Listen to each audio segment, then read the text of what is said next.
On accueille sur le plateau de Télé Nantes notre invité aujourd'hui, William Aucan. Bonjour. Bonjour. Tête de liste Nouvelle Nantes, liste de la France Insoumise pour les prochaines élections municipales à Nantes. Une tête de liste que vous partagez avec Erika Cadersa. Vous avez tenu votre premier événement militant le 29 novembre. Tous les soucis, toutes les tensions internes dont on a pu parler au sein de la liste, ça y est, c'est du passé. Vous avez fait la mise au point, c'est bon ? Ce lancement a réuni 80 militants sous les auspices de Rachel Keke, ancienne députée et combattante pour les droits des travailleurs. Et c'était un moment plutôt festif où nous avons pris la parole et nous sommes lancés maintenant dans la bataille. Des tractages ont lieu, des affiches sont collées dans nos rues. Aujourd'hui, la France Insoumise est lancée en campagne. Justement, on le voit justement à l'image. Alors, parmi les mesures dont vous avez déjà parlé, il y a la gratuité des transports pour les moins de 26 ans et les plus modestes, la gratuité de la cantine, le développement de la sécurité sociale aussi, de l'alimentation.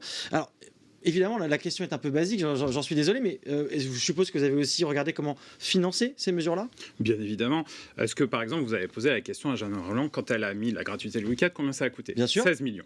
16 Bien sûr, millions. La gratuité pour les moins de 26 ans, nous l'avons chiffré, ça coûte 20 millions. C'est maîtrisable dans un budget de la 6e ville de France. Aujourd'hui, offrir le transport gratuit à moins de 26 ans, c'est offrir à un tiers de la population nantaise le droit de se déplacer, le droit d'aller faire ses études, mais également aux enfants.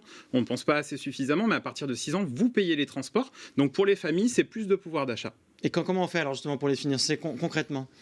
Concrètement, aujourd'hui, dans un budget qui dépasse sur la métropole plus d'1,8 milliard, on a la possibilité de trouver 20 millions d'euros pour financer cette mesure. Moi, j'ai pas de souci là-dessus, c'est totalement maîtrisable. Aujourd'hui, on peut trouver les financements. Pareil, vous avez également parlé de permettre aux maires de baisser les loyers, justement pour faciliter le logement. Même question, vous faites comment justement pour arriver à cela ? Alors, nous héritons aujourd'hui d'une situation où il y a 38 000 demandes de logements sociaux. Il y a une grave crise du logement qui est résultat aussi de 30 ans de gestion socialiste, le fait d'attirer plus les investisseurs qu'aujourd'hui prendre soin des gens qui y habitent.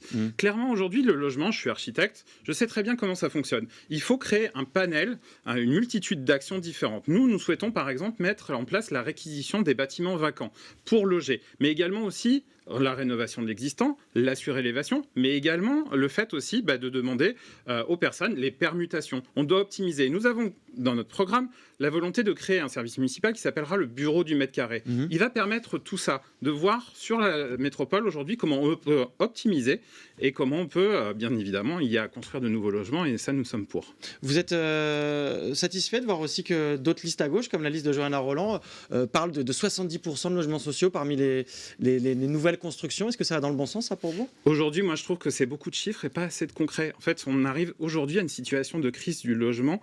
On sent clairement aujourd'hui que quand on fait nos porte-à-porte, les logements ne sont pas suffisamment bien tenus. Il y a des logements insalubres. Nantes Métropole Habitat a une énorme responsabilité là-dedans. Bien évidemment, il faut plus de moyens nationaux pour le logement. Mais aujourd'hui, ce que l'on constate, c'est que cette crise du logement, elle est à la fois aussi en nombre, mais aussi en état. On a à rénover nos logements à Nantes.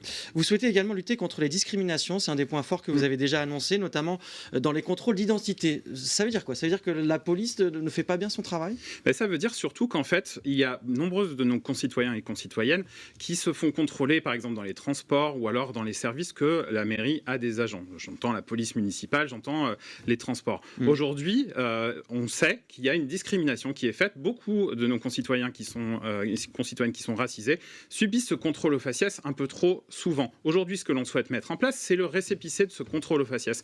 Et ce récépissé de contrôle au faciès, quand c'est vous avez le nombre de contrôles, c'est ça ? C'est pour avoir un nombre, un chiffrage ? À la fin de l'année, je ne sais pas, Monsieur Godet, si vous êtes fréquemment contrôlé dans les transports en termes d'identité, mais aujourd'hui, pour nos concitoyens, c'est une réalité concrète. Quand vous avez cumulé 20, 30 récépissés au bout de l'année, il y a un problème structurel de discrimination dans ces transports et dans la police municipale. Un mot sur la gauche quand même nantaise. Est-ce que vous seriez favorable, comme le député Andy Kerbrat, député insoumis, ou comme l'écologiste Marie Vitou, à une alliance avec Johanna Roland dès le premier tour ?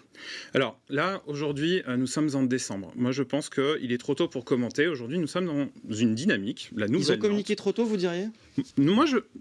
Johanna Roland et Andy Kerbrat ont leur mot. Moi, ce que je vois, c'est que la ligne de la Nouvelle Nantes, elle est collective. Aujourd'hui, nous allons mener campagne. Nous avons l'intention, bien évidemment, d'arriver en tête dans cette ville, d'arriver à faire que ce programme de rupture que nous portons soit la force motrice demain nous, si nous arrivons en tête, nous proposerons aux autres composantes de gauche d'être ensemble à travailler. Maintenant, la question qui est à poser à Johanna Rolland, sera-t-elle capable de faire également ça?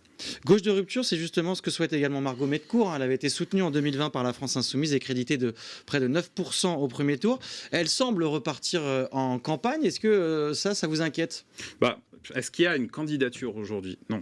S'il n'y a pas de candidature, je n'ai pas de candidature à commenter. Moi, ce que je veux adresser comme message, c'est de dire qu'aujourd'hui, la Nouvelle-Nantes et la France Insoumise en général n'est plus à faire état que nous sommes et nous incarnons la gauche de rupture. Aujourd'hui, toutes les bonnes volontés qui veulent tourner la page, qui veulent ouvrir une bifurcation réelle, sont les bienvenues dans cette dynamique de la Nouvelle-Nantes. Merci beaucoup, William Aucan, d'avoir été avec nous. Je rappelle, tête de liste Nouvelle-Nantes pour les prochaines municipales à Nantes.